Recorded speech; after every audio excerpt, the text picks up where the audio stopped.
Buenos días a todos. Mi nombre es Ginés Elvira y trabajo en la unidad de arritmias del Hospital Universitario Virgen de la Arisaca.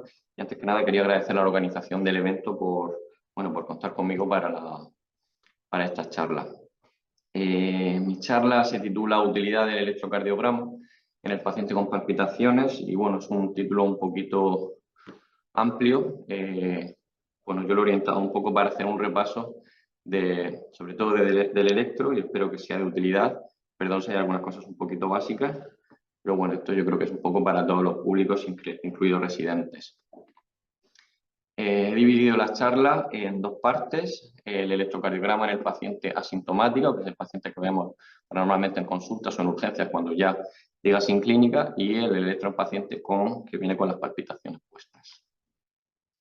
Entonces, que esto sea un poco pues, de perogrullo para un foro cardiológico, pues, bueno, es importante, yo creo que a modo introductorio, recordar que no todas las palpitaciones se deben a la alteración del ritmo cardíaco, ¿de acuerdo? Las palpitaciones es la sensación subjetiva del latido cardíaco y no siempre se correlacionan con taquiarritmias o otras alteraciones del ritmo.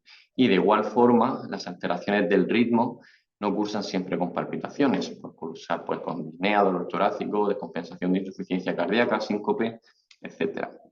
Y que en este contexto clínico va a ser de gran importancia realizar una correcta anamnesis, pues para realizar una correcta estratificación del riesgo del paciente, valorar bien el perfil de las palpitaciones, perfil paroxístico, perfil fibrilación auricular, perfil sinusal, etc. Y todo ello pues, nos va a encaminar sobre todo a las pruebas diagnósticas para intentar documentar estas palpitaciones y sobre todo pues, para establecer un correcto tratamiento. Entonces, quizá el contexto más frecuente que veamos, sobre todo en el ámbito de la consulta externa, es un paciente pues que tiene palpitaciones y que tiene un electrocardiograma normal. Esto, pues, lejos de no aportarnos información, lo cierto es que nos aporta mucha, porque bueno, podremos decirle al paciente que lo más probable, y estamos hablando obviamente de palpitaciones con perfil arrítmico, pues es que se traten de arritmias supraventriculares, ¿vale? En raras ocasiones, o desde luego muchísimo menos frecuente, vamos a tener en estos pacientes arritmias ventriculares, sobre todo taquicardias ventriculares idiopáticas, de tracto de salida, fasciculares. Y luego también nos va a permitir orientar, en función sobre todo de la edad del paciente, pues si las palpitaciones tienen un claro perfil paroxístico, inicio-fin súbito, pues bueno, en niños adolescentes sabemos que la prevalencia de vías ocultas, de taquicardias ortodrómicas, pues es mayor. Ya en adultos de edad media en adelante ya son bastante más frecuentes las taquicardias por reentrada nodal, y ya en mayores de 65 años, factores de riesgo, con CHAS va elevado, pues ya tenemos que estar pensando en la probabilidad de que se trate de fibrilación auricular, sobre todo por la importancia que tiene desde el punto de vista del inicio de la anticoagulación. Y luego, si estas palpitaciones tienen perfil extrasistólico, pues lo más frecuente y lo que solemos ver en los Holters, etcétera, pues son extrasistolia supraventricular, auricular. Y luego pues también vemos con mucha frecuencia ectopia ventricular, que en pacientes sin cardiopatía estructural y con electrovasal normal pues suelen ser de tracto de salida ventricular. Lo dicho, un electro normal pues nos deja bastante tranquilos, de tal forma que si el paciente viene con un primer episodio de palpitaciones, o no es el primero, pero tiene una baja carga sintomática, tiene episodios muy ocasionales, de muy corta duración y que tienen escasa repercusión clínica, pues bueno, son cuadros de buen pronóstico y tampoco nos tenemos que volver locos en intentar documentar algo que ocurre de forma muy ocasional, muy corta y con baja repercusión clínica, y desde luego la mayoría de estos pacientes ni siquiera vamos a instaurar un tratamiento, ¿de acuerdo? Una medicación crónica diaria para algo bueno que no le está generando mucho problema, y desde luego pues no vamos a avanzar en pruebas diagnósticas más agresivas, pues como estudio electrofisiológico, etcétera. Por contra, si las palpitaciones son pues, muy recurrentes y tienen impacto clínico en el paciente, pues vamos a hacer esfuerzos de documentación, ¿de acuerdo? Aquí va a ser muy importante, y no quiero pisar otra de las sesiones, la frecuencia de los episodios y la duración de los mismos, porque eso nos va a orientar hacia las herramientas diagnósticas que vamos a utilizar. Hoy en día, con la amplia gama de la que disponemos, pues hombre, pues es difícil que lleguen a las salas, por ejemplo, de electrofisiología, los pacientes no documentados, pues porque aparte del electro y el Holter de 24 horas, pues disponemos de Holter de eventos, de Holter subcutáneos, y luego, pues bueno, Holter insertables tipo Reveal, o ya pues los relojes inteligentes que están muy en boga y que ya pues nos están facilitando mucho el trabajo en estos pacientes. Luego quería simplemente dar unas pinceladas sobre esto porque creo que bueno, es interesante y es muy prevalente en pacientes con palpitaciones, sobre todo perfil fibrilación auricular, que ya hemos dicho que por encima de determinada edad y que ya con la presencia de determinados factores de riesgo tenemos que tenerla en mente, sobre todo por el hecho de la estratificación del riesgo de ictus y del inicio de la anticoagulación, pues es el bloqueo intraauricular avanzado, ¿vale? El bloqueo intraauricular avanzado es un bloqueo de Bachmann y se representa en el electrocardiograma con una onda P ancha y bifásica con un componente inicial positivo en la cara inferior y un componente final negativo, ¿vale? Eso es porque la activación auricular, pues en la aurícula derecha va de arriba a abajo inicialmente, positivo en cara inferior, y luego de abajo arriba en la aurícula izquierda, ¿vale? Este hallazgo electrocardiográfico que representa este bloqueo de la del Bachmann, pues bueno, al final traduce una auriculopatía eléctrica y muchas veces también estructural, fibrosis, y es un reconocido predictor o marcador de fibrilación auricular, ¿de acuerdo? Se conoce como síndrome de Bayes. Pues entonces, en estos pacientes, si vemos este dato, pues tenemos que estar todavía más alerta en la posibilidad de que se trate de fibrilación auricular, ¿vale? Luego, pues bueno, el paciente que viene con precipitación ventricular, bueno, pues esto está claro que, aunque tienen todo el derecho del mundo a tener otro tipo de taquicardia, tener taquicardia sinusal, taquicardias auriculares y demás, pues bueno, no cabe duda de que, sobre todo si tienen un perfil claramente paroxístico, pues la prevalencia de taquicardias por reentrada auriculoventricular, sobre todo de taquicardias ortodrómicas, muchísimo más frecuentes que las antidrómicas, pues va a ser una de las primeras opciones diagnósticas que tenemos que barajar, ¿de acuerdo? Y luego en este aspecto, bueno, quería incidir un poquito en el tema de la precipitación inaparente, ¿de acuerdo? Aquí vemos un electrocardiograma inicial que parece en la parte inicial del registro, que parece bastante normal, y de la administración de adenosina, pues vemos cómo se pone de manifiesto una precipitación ventricular pues bastante clara, ¿de acuerdo? Entonces, la precipitación inaparente se da sobre todo en vías que están muy alejadas del nodo sinusal, ¿de acuerdo? Fundamentalmente las izquierdas o laterales izquierdas, que además son las más frecuentes, y en pacientes que tienen una muy buena conducción por el nodo AV, ¿de acuerdo? De forma que, pues bueno, casi toda la despolarización ventricular se realiza de forma más rápida a través del nodo y del sistema de conducción, y hay muy poca o casi nada de precipitación, ¿vale? Estos pacientes, pues, normalmente son jóvenes y con palpitaciones muy sugestivas de paroxismo de PSVs, pues tenemos que buscar al menos datos de precipitación mínima, ¿vale? Es un PR corto y en todos estos casos, pues ausencia de QNV6, ¿de acuerdo? La presencia de una pequeña onda QNV6, que es un hallazgo normal y que traduce simplemente en la activación del septo, que es normalmente ocurre en el inicia en el subendocardio izquierdo, pues suele dar una pequeña QNV6 que es normal y, como digo, su presencia pues prácticamente excluye la presencia de precipitación ventricular, ¿de acuerdo? Que una vía no precipite mucho, desde luego no implica que sea una vía de bajo riesgo, ¿vale? El mayor o menor grado de precipitación simplemente nos está hablando de cómo de rápido conduce esa vía con respecto al nodo AV y cómo de lejos está esa vía con respecto al nodo sinusal, ¿vale? Nos habla simplemente de competición de velocidades y de localización, pero para nada nos está hablando de la estratificación del riesgo de esa vía. Un paciente que tiene una precipitación mínima, esa vía puede conducir hasta frecuencias cardíacas muy altas, pero en ese momento no la estamos viendo mucho simplemente porque la mayor parte del ventrículo se está despolarizando por vía normal, ¿vale? Pero no estratifica el riesgo. Y obviamente, pues en estos pacientes, si tenemos la más mínima duda de que pueda haber una precipitación subyacente, pues se hace un test de adenosina y nos permitiría desenmascararlo. Luego, estos pacientes, pues bueno, en el electro podemos ver datos y que tendremos que confirmar por eco, obviamente, pero bueno, de cardiopatía estructural subyacente, ¿vale? Y me estoy refiriendo en este apartado a cardiopatía estructural, pues bueno, con presencia de fibrosis miocárdica o de cicatriz, ¿vale? Pues este es un ejemplo de un paciente que ha tenido palpitaciones, ya tendríamos que ver de qué perfil, y que tiene una dilatada isquémica con una cicatriz anterior extensa, un paciente con una miocardiopatia hipertrófica, una miocardiopatía ritmogénica del ventrículo derecho, un paciente congénito con una tetralogía de Fallot corregida. En resumen, ¿y a qué viene esto? ¿Qué tienen todas estas cardiopatías en común? Pues que tienen sustrato, ¿de acuerdo? Tienen fibrosis miocárdica que pues, predispone a las arritmias ventriculares por reentrada, ¿de acuerdo? A taquicardias ventriculares en su mayor parte pues, monomorfas. Y por otro lado tenemos los pacientes con canalopatías. Hay diversos tipos, bueno, las más conocidas y las más prevalentes, pues el patrón de Brugada y el cutelar, ¿vale? ¿Qué predisponen en estas enfermedades cardíacas? Pues fundamentalmente a las taquicardias ventriculares polimórficas, ¿vale? Que eventualmente pues, pueden degenerar en fibrilación auricular y en muerte súbita. La importancia de identificar estos datos electrocardiográficos en el paciente asintomático, obviamente nos predicen una mayor probabilidad de taquicardias ventriculares y eso nos debe llevar a realizar un esfuerzo diagnóstico pues, más agresivo, ¿vale? En muchos de estos casos plantearemos ya de entrada quizá un Holter insertable o incluso, si el contexto clínico es apropiado, pues un estudio electrofisiológico de inducción.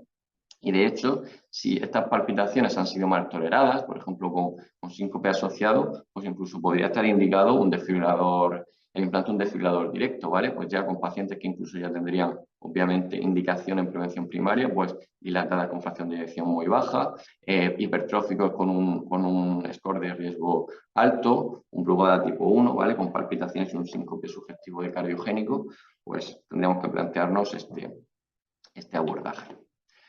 Y ahora vamos a pasar al electrocardiograma en el paciente con palpitaciones, ¿vale? Y luego, pues bueno, o sorpresa, pues vamos a hablar de taquicardias, pues de QRS estrecho y de QRS ancho, ¿de acuerdo?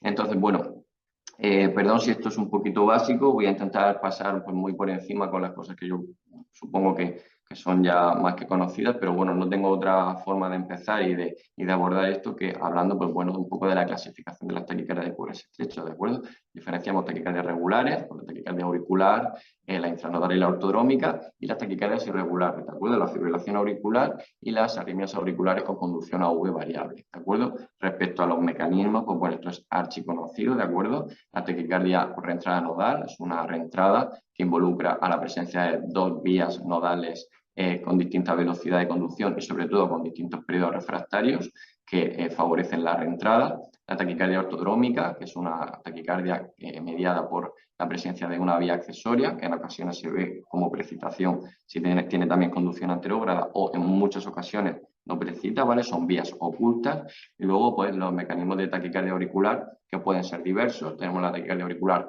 focal, ¿de acuerdo? Pura, con mecanismos de automatismo, ¿de acuerdo? Las automáticas, automatismo anómalo o aumentado, las microrreentradas, que pueden ser, de hecho muchas veces son indistinguibles en el electro de superficie de las focales, pero que tienen un mecanismo reentrante, y luego las macrorreentradas o comúnmente conocidas como flúteres, ¿de acuerdo? En cuanto a las taquiarritmias irregulares, pues no voy a explicar la irregularidad de la fibrilación auricular y las taquicardias auriculares, o sobre todo los flúteres de conducción variable, pues nos van a dar una irregularidad, pero regular, ¿no? Un ritmo regularmente regular que con patrones repetitivos. Y en cuanto a las arritmias regulares, pues puede ser que en el electro no veamos onda P, ¿vale? Una taquiarritmia regular de QRS estrecho sin onda P visible. En la mayoría de los casos se va a tratar de una reentrada nodal y aquí deberíamos buscar pues, la R'V1 y la pseudo S en cara inferior, sobre todo comparando con el electrosensinusal, que nos va a hablar pues, de esa onda P metida en el QRS. Si en el electro podemos identificar más PES que complejos QRS, pues ahí vamos a estar ante un sustrato auricular, ¿vale? Con conducción AV fija, pues 2.1, 3.1 o lo que corresponda. Y si tenemos las mismas PES que QRS, es cuando vamos a pasar a valorar el intervalo RP, ¿de acuerdo? Tenemos taquicardias de RP corto, ¿vale? RP menor que PR. En este caso, este primer grupo de RP muy corto, ¿vale? Lo he llamado así un poquito, pues bueno, menos de 90 milisegundos, que podrían corresponder a una intranodal típica, una taquicardia auricular y la taquicardia ectópica de la unión, ¿vale? Ese RP pues muy cortito, a veces empastado o incluso dentro del QRS, ¿vale? Luego tenemos otras taquicardias de RP corto, igual, menor que PR, pero ya un poco mayor de 90 milisegundos, y aquí ya nos podríamos encontrar ante una taquicardia ortodrómica, ¿de acuerdo? Taquicardia auricular focal siempre va a poder ser una taquicardia auricular focal, y ya intranodales pues más atípicas. Y las taquicardias de RP largo, de RP mayor que PR, tenemos las taquicardias auriculares, la intranodal atípica y la taquicardia de Kummel. Entonces, por ejemplo, en este electrocardiograma pues vemos una taquicardia regular de QRS estrecho, que es de RP largo, ¿vale? Y de P negativa en cara inferior. ¿Qué podría ser esto? Pues así, a priori, podemos tener más o menos sospecha, pero este electro no nos confirma nada y no nos descarta nada, ¿de acuerdo? Puede ser una taquicardia auricular, que puede dar por cualquier RP, puede ser una taquicardia por entrada nodal atípica, ¿vale? Con una vía lenta retrógrada pues muy lenta, y puede ser pues también una taquicardia ortodrómica que utilice una vía típica de conducción lenta, ¿vale?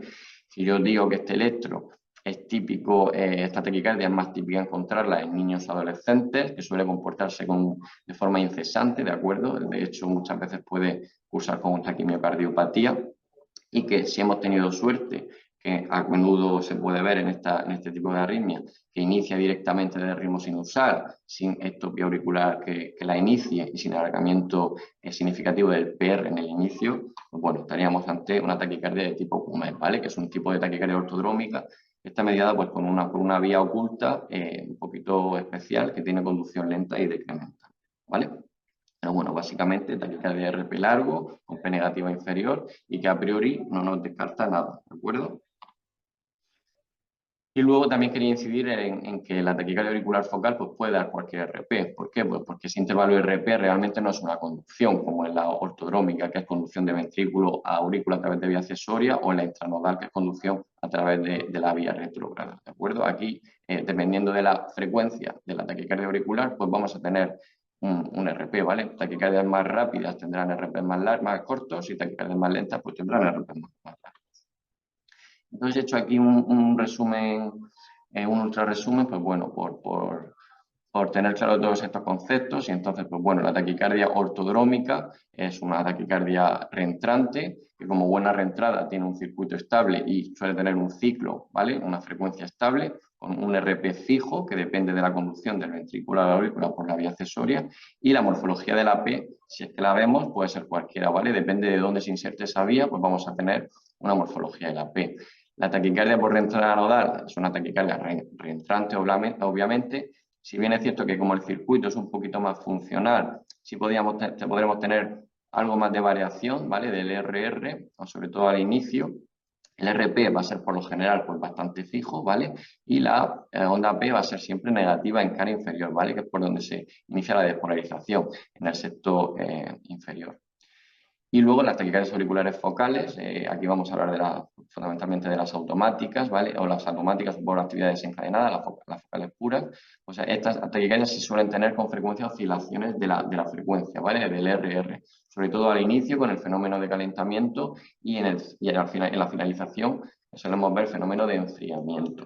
El RP va a ser variable, porque hemos dicho que el RP no es un intervalo de conducción en estas arritmias, y va a depender de la frecuencia. Y la morfología de la P pues, va a ser cualquiera dependiendo del origen, ¿vale? Entonces, es muy importante para identificar este tipo de arritmias, para poner nombre y apellido. Si tenemos la suerte de ver cómo inicia, pues ya nos va a dar muchas pistas, ¿de acuerdo? Por ejemplo, en este electro, ¿qué es lo que vemos? Pues vemos que tenemos dos P sinusales, una extrasístole auricular, una segunda extrasístole auricular, que entonces conduce con PR largo e inicia una taquicardia regular de QRS estrecho sin onda P visible. Pues esto, con casi toda seguridad, se va a tratar de una taquicardia por reentrada nodal. Por otro lado, tenemos aquí otro electro en el que vemos una taquiarritmia de QRS estrecho que inicia con una aceleración, ¿vale? Un calentamiento. Esta aceleración va acompañada de un acortamiento progresivo del RP, ¿de acuerdo? El RP no es fijo y además depende de la frecuencia. Estas oscilaciones del ciclo generan, como digo, las oscilaciones del RP, y tenemos ectopía auricular previa de igual morfología. Pues esto todo apunta a que va a ser una taquicardia auricular, ¿vale? Y luego en este tipo de arritmias, obviamente, como todos sabemos, va a ser muy importante analizar la respuesta adenosina, ¿vale? Si tenemos una taquicardia de QRS estrecho que administramos adenosina y no tenemos ningún tipo de respuesta, pues lo normal es que esté mal administrada, ¿vale? Si nos aseguramos y estamos segurísimos de que esa adenosina está bien administrada y ha tenido efecto, pues será una TV, ¿vale? Una TV septal superior o TV septales que pueden generar QRS relativamente estrechos. La intranodal se va a cortar, la ortodrómica va a bloquear el nodo, se va a cortar, ¿vale? Y en estos pacientes podemos tener precipitación después con la adenosina. La taquicardia auricular focal va a hacer cualquier cosa, ¿vale? Se va a cortar, si el mecanismo de actividad es encadenada, se va a enlentecer transitoriamente si es una taquicardia automática, o no va a tener efecto en el mecanismo de la arritmia si es una microreentrada, ¿vale? Si va a tener, como en el caso 5, en el caso del Flutter, un bloqueo V transitorio que nos deja ver las ondas F o las ondas P en el caso de una microreentrada auricular. Y ahora vamos a pasar finalmente a las taquicardias de QRS ancho, que tenemos tres opciones: la taquicardia ventricular, una taquicardia supraventricular conducida con bloqueo de rama, fijo o funcional, ¿no? Frecuencia dependiente o aberrante, que solemos decir, y las taquicardias precitadas, que puede ser la taquicardia ortodrómica, ¿vale? Esa reentrada auriculoventricular mediada por la vía accesoria, o un paciente que tenga precipitación ventricular y tenga bien hacer una taquicardia auricular. ¿De acuerdo? Entonces, con respecto a la taquicardia de QRS ancho, para distinguir entre origen ventricular o supraventricular conducido con QRS ancho, pues tenemos muchísimos algoritmos, ¿vale? Entonces, para nada mi intención es aquí que nos sepamos de memoria los algoritmos. Yo he traído este, que es el algoritmo de Brugada, que es el más conocido, pero lo voy a utilizar simplemente para que tratemos de entender simplemente por qué esos criterios orientan o no a TV, ¿vale? Yo creo que aquí lo importante es entender por qué son las cosas y eso nos va a evitar tener que estudiarnos pues nada de memoria. Entonces, uno de los primeros criterios es ausencia de complejos RS en todas las precordiales. ¿Qué viene a decir esto? Pues bueno, viene a decir que en las precordiales no hay complejos RS, hay complejos o solo R, ¿de acuerdo? Concordancia positiva, o solo QS, concordancia negativa. La concordancia negativa lo que nos está indicando es que es un ritmo que tiene un origen anterior, se aleja de las precordiales, y apical, se aleja del apex. Y eso pues no puede ser conducido, ¿no? Pues tiene una elevadísima especificidad para taquicardia ventricular. ¿Qué nos dice la concordancia positiva? Pues nos dice que tiene un origen posterior, ¿vale? Que se acerca hacia las precordiales, y basal, ¿vale? Que se acerca hacia las derivaciones apicales. Pues eso puede ser una taquicardia ventricular o una precipitación que se esté originando en el anillo mitral posterior del ventrículo izquierdo. Intervalo RS más de 100 milisegundos. Pues bueno, ¿qué nos quiere decir eso? Bueno, vamos a ver, en las taquicardias ventriculares el impulso se origina y se conduce de miocitos de trabajo a miocitos de trabajo. Además, en un miocardio que, si hay cardiopatía estructural, como suele ser frecuente, tendremos también fibrosis. Eso va a hacer que la velocidad de conducción sea lenta, ¿de acuerdo? Entonces vamos a tener QRS muy anchos, con fragmentación, al contrario que si tenemos una arritmia conducida por un sistema de conducción que va a ser rapidísimo. Es decir, esto no, lo que nos quiere decir es que cuanto más largo, cuanto más larga sea la conducción, cuanto más ancho sea el QRS, pues más probabilidad es de que se trate de una taquicardia ventricular que esté conduciendo de miocito a miocito, sobre todo por un miocardio fibrótico.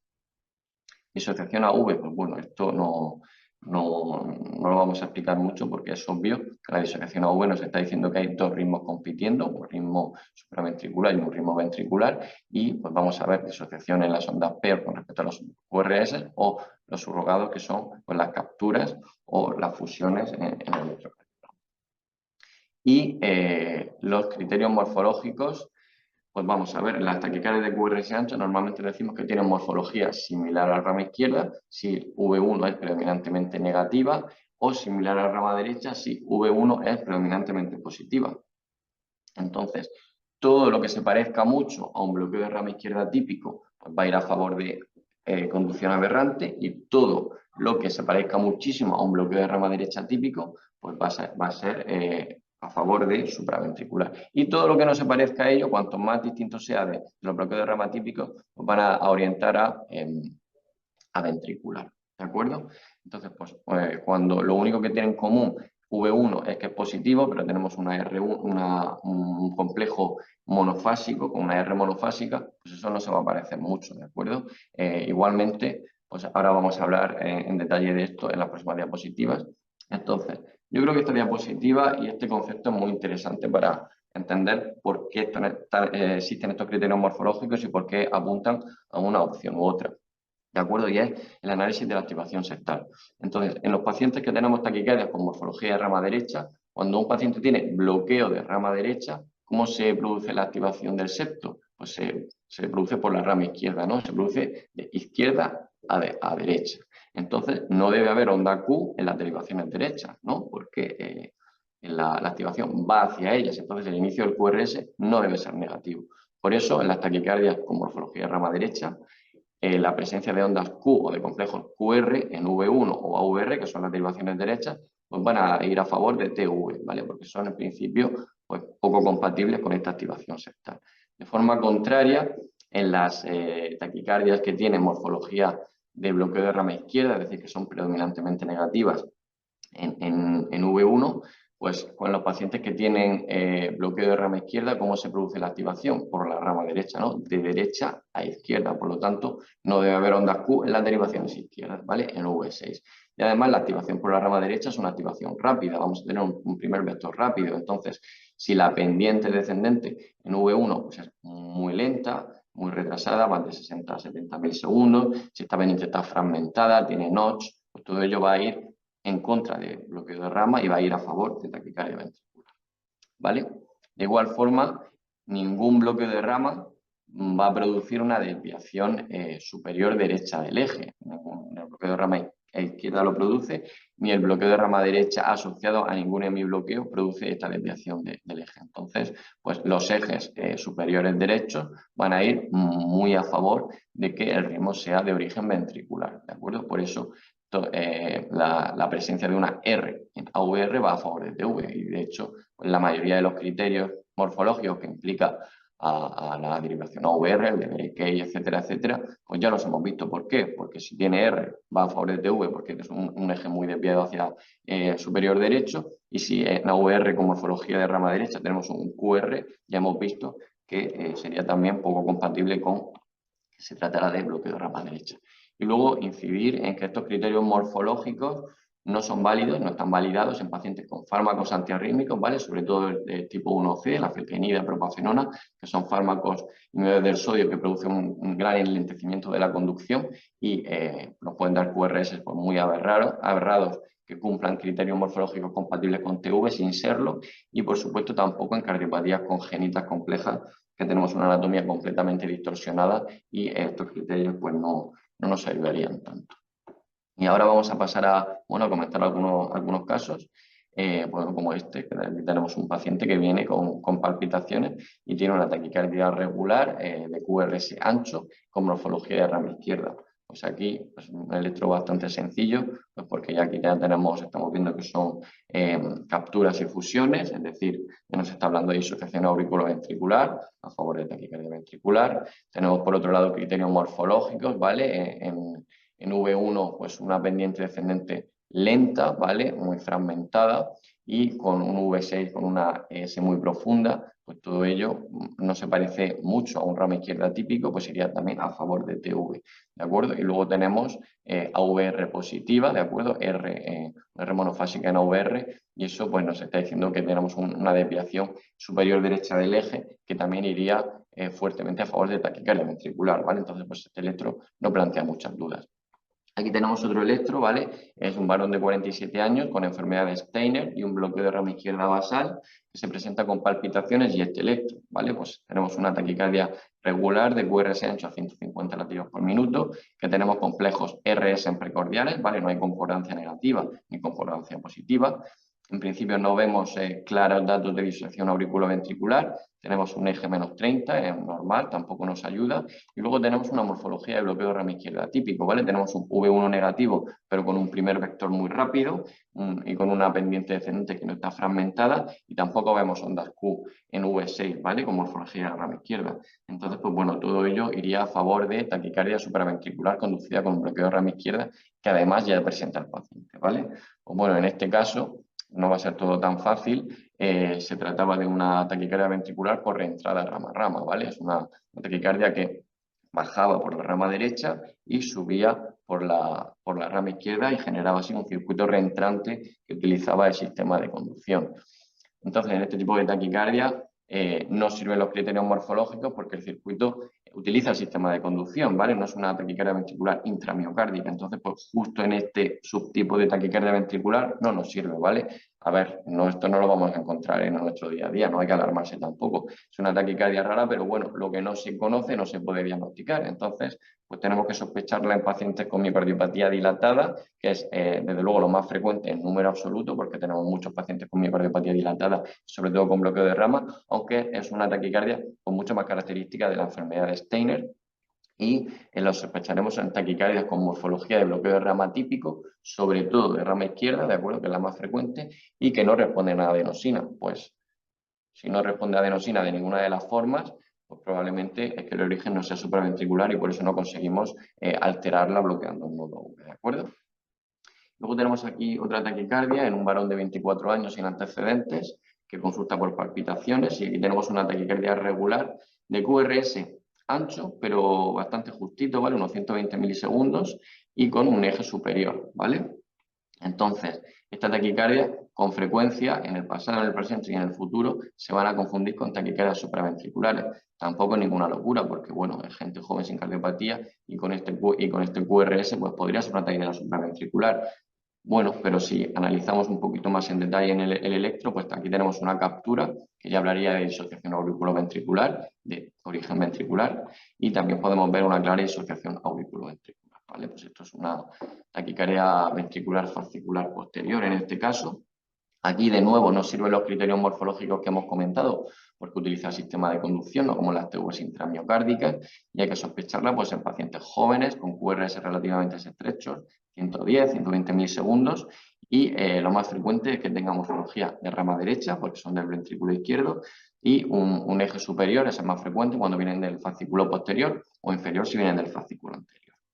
Estas taquiarritmias no responden a adenosina y bueno, ya sabéis que son sensibles a verapamilo o a cardioversión y que el tratamiento definitivo pues, es la ablación.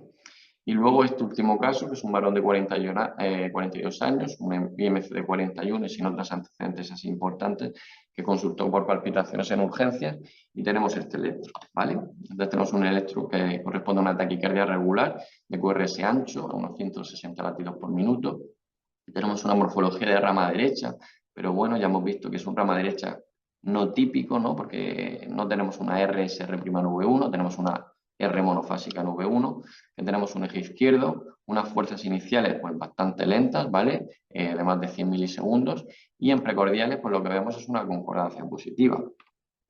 Entonces, pues bueno, nos planteamos el diagnóstico diferencial. Esto puede ser una taquicardia ventricular. Pues bueno, la verdad que morfológicamente una taquicardia ventricular inferobasal de ventrículo izquierdo nos podría dar una morfología perfectamente compatible. Un flúter auricular conducido con bloqueo de rama derecha, pues bueno, así a priori tampoco sería descabellado, pero es verdad que por criterios morfológicos esa concordancia positiva y esa R monofásica pues tampoco nos recuerda, ¿no?, un bloqueo de rama derecha típico. Una taquicardia antidrómica, pues perfectamente podría darnos una taquicardia, una morfología muy similar, ¿vale? Una antidrómica mediada por una vía posterior izquierda podría darnos esta. Suelen ser más rápidas, pero bueno, no sería para nada descartable. Taquicardia ortodrómica conducida con bloqueo de rama derecha, pues igual que en el punto 2, no nos convence mucho, ¿no?, la morfología. Yo creo que un flúter auricular precitado también podría ser compatible, ¿vale? Bueno, lo bonito de este caso es que, bueno, en urgencia se decidió administrar adenosina y esto es lo que ocurrió con la taquicardia, ¿vale? Vemos que se produce una aceleración brusca, prácticamente al doble de la frecuencia y manteniendo la misma morfología del QRS, ¿vale? Morfología similar a la rama derecha con concordancia positiva y eje izquierdo. Entonces esto ya se nos permite descartar casi todas las opciones, ¿no? Una taquicardia ventricular, pues por morfología hemos dicho que podría ser, pero esa respuesta adenosina no es compatible, ¿no?, con una taquicardia ventricular. Las taquicardias ventriculares ponemos adenosina y en teoría no debería ocurrir nada, ¿vale? ¿Hay alguna taquicardia ventricular con respuesta a adenosina? Pues sí, las taquicardias auriculares de tracto de salida ventricular que tienen un mecanismo por actividad desencadenada, pues a veces podemos cortarlas con adenosina, ¿vale? Pero desde luego la respuesta sería cese de la taquicardia y desde luego no una aceleración. flúter conducido con bloqueo de rama, pues ya hemos dicho que no por morfología y ahora tampoco porque deberíamos haber tenido un bloqueo V transitorio de mayor o menor grado, que no ha sido el caso. La taquicardia antidrómica con la adenosina se corta, ¿de acuerdo? Porque bloqueamos el nodo que forma parte indispensable del circuito. La taquicardia ortodrómica conducida con bloqueo de rama derecha, no, porque se corta con la adenosina y aparte no nos cuadraba morfológicamente el patrón de electrocardiográfico y solo nos queda el flúter auricular precitado, ¿vale? Pues en este caso era un paciente que tenía un flúter auricular y además tenía una vía accesoria posterior izquierda, pues que pasaba por ahí, ¿de acuerdo? Al bloquear el nodo AV, todos los impulsos procedentes del circuito del flúter pues van a bajar por la vía accesoria, ¿vale? Tenemos que tener en cuenta que además la adenosina puede favorecer la conducción por la vía accesoria porque acorta su periodo refractario, ¿vale? En este caso, la vía accesoria es una estructura pasiva, ¿vale? Que llamamos bystander, no forma parte del mecanismo de la taquicardia, el mecanismo de la taquicardia es un flúter auricular, ni es necesario para su mantenimiento, ¿vale? Entonces, pues el tratamiento de este paciente fue cardioversión de forma aguda y si se hizo la ablación, pues por un lado del flúter auricular y por otro de la vía accesoria, porque era una vía accesoria, como hemos visto, de alto riesgo, capaz de conducir frecuencias rapidísimas. Y no quería despedirme sin poner este ejemplo a colación del flúter auricular precitado, pues este electro que todos tenemos que identificar conforme lo veamos, ¿vale? Que es para no meter la pata en el tratamiento, porque es la taquicardia, ¿no? FBI, fast, rápida, broad, ancha y añado variable, regular, que es la fibrilación auricular precitada, que deberíamos evitar por todos los medios, que se administre de forma aguda, pues bloqueadores del nodo AV, ¿vale? Beta-bloqueantes, calcio antagonistas o adenosina, porque pueden favorecer y favorecen, de hecho, la conducción rápida por la vía accesoria, que puede poner en peligro al paciente. Y en estos pacientes lo que tenemos que hacer pues, es una cardioversión eléctrica, si podemos y es seguro. Y oye, pues si el paciente viene muy estable hemodinámicamente, le ha dado la arritmia mientras se acaba de comer un potaje y aparte tiene un IMC de 45, pues a lo mejor no nos apetece mucho sedarlo. Y si el paciente está estable, pues podemos poner también propilenamida intravenosa. Y yo creo que eso es todo. Muchas gracias por la atención. Espero que haya sido de utilidad y nada más.